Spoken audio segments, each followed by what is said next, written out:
Acrescenta: eis-me aqui, eu venho para fazer a tua vontade. Assim, aboliu o primeiro culto para estabelecer o segundo.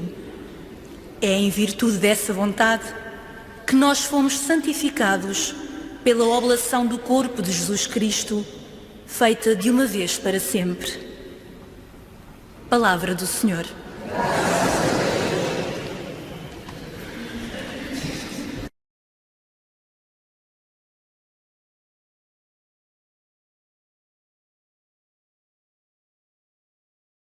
Nesta leitura podemos distinguir duas partes bem distintas, que devem ser muito bem separadas na leitura. Esta primeira e depois a restante leitura, formando uma segunda parte. Esta primeira é praticamente uma entidade em si própria, e vê-se mesmo que tem alguma descontinuidade com a parte seguinte. Deve ser lida toda ela, é uma parte pequena, portanto deve ser lida toda ela muito devagar, e esta primeira parte deve ser lida de forma a deixar que as pessoas, os ouvintes, vejam o céu, as estrelas e a imensidão das estrelas.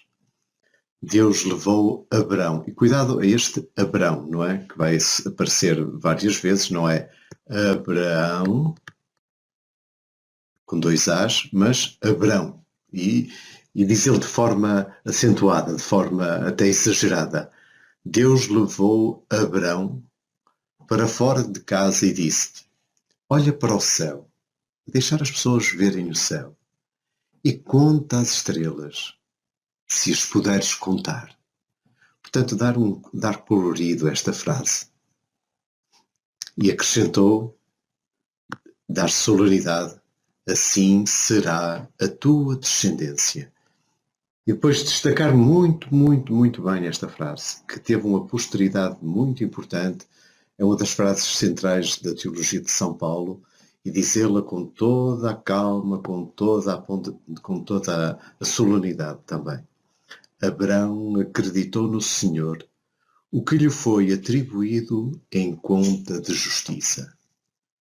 E quase que poderíamos dizer aqui palavra do Senhor. Aqui quase que seria uma leitura diferente. Portanto, fazer uma boa pausa e depois recomeçar a leitura. Disse-lhe Deus: eu sou o Senhor, portanto, este eu sou, dar solenidade. Eu sou o Senhor, que fez uma série de coisas. Abraão perguntou: o como? Aqui, o como é que isso vai ser? Esta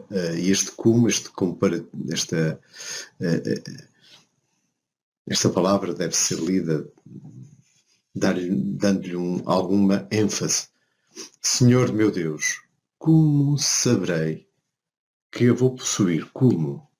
Não é se vou possuir ou não, mas como, de que forma é que tu vais mostrar que assim vai ser? Temos aqui a descrição do sacrifício de Abraão, de um sacrifício, de um sinal de aliança. O Senhor respondeu-lhe e ele pede a Abraão para fazer então isto. Abraão executou então aquilo que Deus lhe pediu. Depois temos aqui este detalhe pitoresco, que nós perguntamos como é que vem aqui fazer estes abutres que desceram sobre os cadáveres mas Abraão pô-los em fuga. Um bocado, se não estivesse aqui, quase que não poderíamos passar daqui diretamente para aqui. Mas está aqui este pequeno detalhe.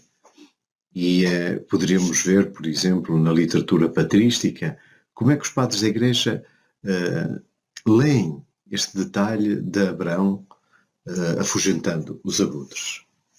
Depois temos aqui a descrição deste cenário. Apoderando-se de Abraão um sono profundo. E ao mesmo tempo que vem o sono, vem um grande e escuro terror. Dar uma coloração de terror, de expectativa, nesta escuridão, neste sono profundo, nas profundezas do ser de Abraão, algo se passa.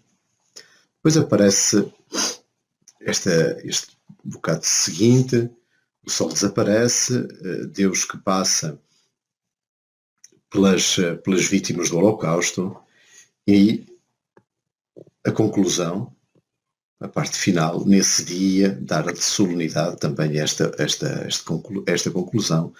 Nesse dia o Senhor estabeleceu com Abraão uma aliança, dizendo, solenidade redobrada, aos teus descendentes darei esta terra, desde o rio do Egito até ao grande rio Eufrates. Portanto, a aliança que Deus estabelece com Abraão, tendo em conta todos estes detalhes do texto que têm uma importância muito, muito grande. Neste texto da Epístola aos Filipenses, temos alguns temas muito importantes da teologia paulina.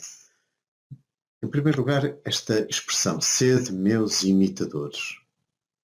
Esta noção que Paulo tem do seu ministério, que é não só um ministério de pregação, mas um ministério de exemplaridade.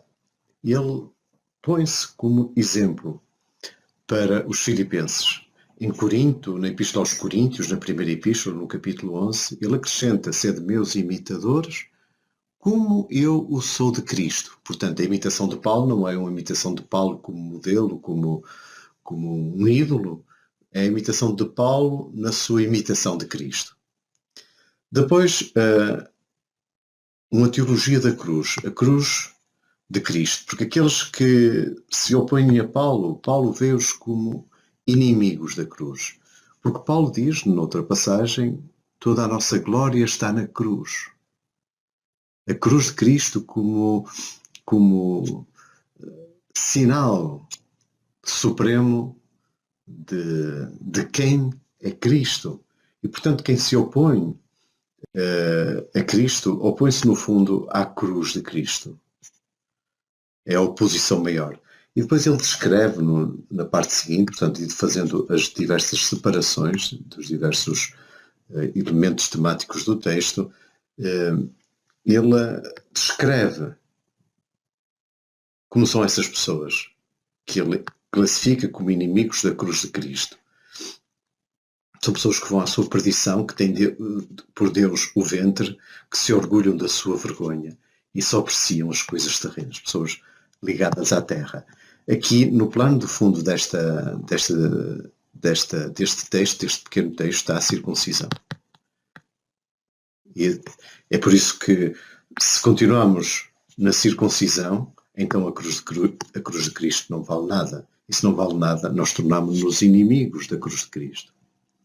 Mas, aqui, uma adversativa, enquanto que estes são assim, a nossa pátria está nos céus, onde esperamos como Salvador o Senhor Jesus Cristo, etc.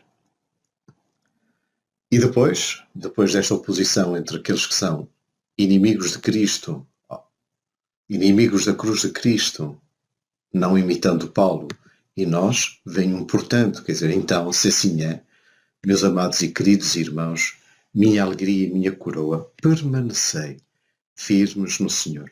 Esta maneira doce, como Paulo fala dos cristãos de Filipos, dos filipenses, meus amados e queridos irmãos, minha alegria, minha coroa. Sede meus imitadores, como eu sou de Cristo, diria Paulo, permanecei firmes no Senhor, não vos torneis inimigos da cruz de Cristo, não vos torneis como estes, que têm por Deus o ventre e estão apegados às coisas terrenas.